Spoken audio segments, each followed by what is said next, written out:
Hello, good morning guys. Good afternoon, good evening sa lahat. Welcome to my YouTube channel, Rosel's KTV. Guys, andito tayo para mag-vlog. At iba-vlog po natin ngayon ay yung mga kumakalat na issue patungkol sa beneficiary ng ating binata At isinagot na niya yung mga kasinungalingan na ipinapakalat. Isa na dito itong si Joanna Angeles. Guys, ito yung nagpapakalat ng kung ano-ano, kesyo buntis daw. Itong isang Benny ni Kalinga Pedo. Guys, pero sinagot po lahat ito ng beneficiary ni Kalinga Pedo. At sana po ay talagang tumigil na itong mga naninira sa mga Benny ni Kalingap Peds. Guys. Pero bago po ang lahat, pakisuportahan po muna ang ama ng Kalingap, Kuya Val Santos Matubang, Ate Eda Vlogs at Kalingap Rab. At ito guys, nag-post na po itong Benny ni Eds, patungkol diyan sa paninira sa kanya, 'di ba? Issue buntis at kung ano-ano pa, guys, ang kanilang ay pinapakalat, guys. At ito po ay babasahin ko sa inyo maya-maya. Guys, ito po. Guys, ito yung post na early. Guys, ito babasahin ko po sa inyo. For awareness purposes. So, di ba? Sa lahat po ng nabubudol o naluloko ng mga taong ito regarding sa mga issues na inilalabas nila patungkol sa akin, ito po ang pinabubulaanan ko 100%. And also for your reference po, hindi po ako buntis. Yan, maliwanag na maliwanag yan guys na hindi po buntis si Early. Guys, nakakatawa lang pong isipin na sa lahat ng issue, buntis pa talaga. Grabe ang napili ninyo. At sa tingin ko, marami kayong naloko at napapaniwala dahil pare-parehas lang po kayo ng mindset. And yung sinasabi pong Kisho video, ipakita mo at huwag kang matakot ilabas yan. Dahil kung meron talaga, di sana po hindi ka na magdadalawang isip na i-post ito. Lumabas ka po, hindi yung nagtatago ka gamit ang mukha ng ibang tao. Hindi ka po takot manira ng kapwa, pero takot kang makilala. Alam mo din na pwede kang makasuhan dahil sa paninira mo sa akin.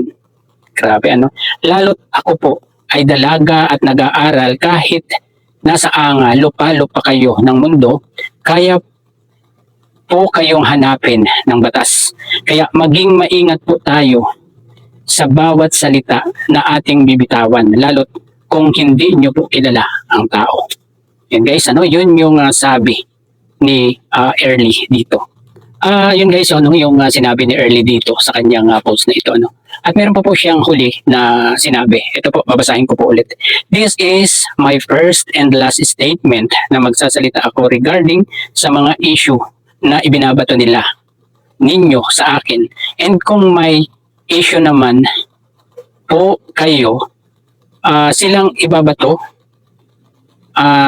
nasa sa inyo na po kung maniniwala kayo. Salamat po and God bless you all. Yun po ang pagkakasabi ni Early. Yan, At sana konsensyahin naman yung mga tao na naninira sa kanya. At ayun guys, yung naging mensahe ni Early doon sa mga nangbabash sa kanya. Kaya kayong mga nangbabash, kung wala kayong magawang tama sa kapwa nyo, ay ito lang ang tanong ko, wala ba kayong mga anak na katulad ni Early na isang estudyante, isang dalaga na ang tanging gusto lang ay makatapos ng pag-aaral. Pero ano yung ginagawa nyo? Sinisiraan nyo siya. Kung ano-anong pinagsasabi nyo sa kanya, na wala naman kayong pruweba, wala naman kayong matibay na ebidensya na talagang, ayun, sabi nga niya, pinapakalat nyo raw na buntis siya, no, na wala namang katotohanan, guys. At ang tanging gusto nyo lang ay talagang makapanira ng isang tao. Sana wag dumapo sa inyo ang mga pinagsasabi nyo malibang may 'di ba may mga anak siguro kayong babae sana wag mangyari sa anak nyo yung mga pinagsasabi nyo sa isang tao katulad ni Early.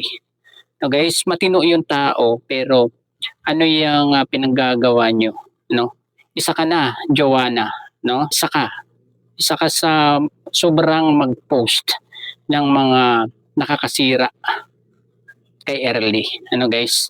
At parang pinapalabas nyo pa, na ang scouter nila, ang ama. Yan ang napaka malaking kasinungalingan na ginagawa nyo. Ano bang mapapala nyo kung masira ang isang tao katulad ni Early? Anong mapapala nyo?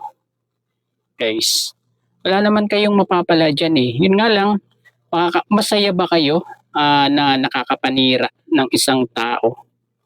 Na yun lang ang talagang gusto niya, makatapos, makatulong sa pamilya, na mahirap, 'di ba? Mahirap lang sila. Gusto nilang makatapos ng pag-aaral para makatulong sa kanyang pamilya. Yun lang naman ang gusto nila eh, 'di ba? Pero ano tong ginagawa nyo, sinisira nyo? Asaan ang inyong konsensya at lagi nyong sinisira halos lahat ng bene ay sinisira nyo. Grabe ang galit nyo sa isang tao at kung sino-sino na lang ang dinadamay nyo para masira lang. Huwag naman ganyan po, siguro may puso din naman kayo, maawa naman kayo dun sa bata na sinisiraan nyo ng todo-todo. Ni wala kayo namang maipakita na matibay na ebidensya na talagang nabuntis siya. Diba? At ayun guys, siguro ay hanggang dito na lamang po ang ating konting pagre-reaction dito. At talagang hindi na natin mapigilang mag-react dahil dito sa mga pangbabash na ito. Ayun, hanggang dito na lamang po. Bye-bye. God bless po sa lahat. Peace.